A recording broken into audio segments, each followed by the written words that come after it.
എന്താ ചെയ്യാ, ഭക്തി മാർഗത്തിൽ ജീവിക്കാൻ എനിക്കൊണ്ടൊരു ആഗ്രഹം. പക്ഷെ എനിക്കുണ്ടല്ലോ ഇവിടെ ഒരു അച്ഛൻ. ഒന്നിനും കൊള്ളൂല, എങ്ങനെ നാട്ടുകാർക്കും കൊള്ളല്ലേ വീട്ടുകാർക്കും കൊള്ളല്ലേ.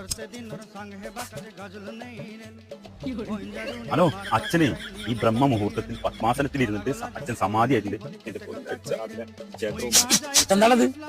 ഇതെന്താണ് എന്റെ മുഖത്തോട് നോക്കുന്നേ? എനിക്കൊന്നും മനസ്സിലായില്ല, എന്താ കാര്യം? അച്ഛ കുംഭമേള നടക്കല്ലേ, വാരണാസി ഞാൻ ടിക്കറ്റ് എടുത്ത് അച്ഛാ. അച്ഛന് ഭക്തിമാർഗം അവിടെ എൻജോയ് ചെയ്തു മോക്ഷം കിട്ടും അച്ഛാ. എടാ ഞാൻ നിന്റെ തന്തല്ലേ, എടാ നീ എനിക്ക് വാരണാസി കാണാൻ ടിക്കറ്റ് എടുത്തിട്ടുണ്ട്. എടാ വല്ല ഗോവയ്ക്ക് എടുത്താടാ, അവിടെ പോയി ഞാൻ എൻജോയ് ചെയ്യട്ടെ. അച്ഛന് ഞാനിപ്പോ ഗോവയ്ക്ക് ടിക്കറ്റ് എടുത്തില്ല. അച്ഛന് ഗോവയ്ക്ക് ഇന്ന് രാത്രി കയറിപ്പോ ആരും കാണാൻ പറ്റും. ഈ സ്തൂപല്ലേ, ഈ സ്തൂപം ഞാൻ കല്ലറയാക്കും. എന്നിട്ട് ഞാൻ അതിന് അച്ഛന് സമാധി ഇരുത്തും.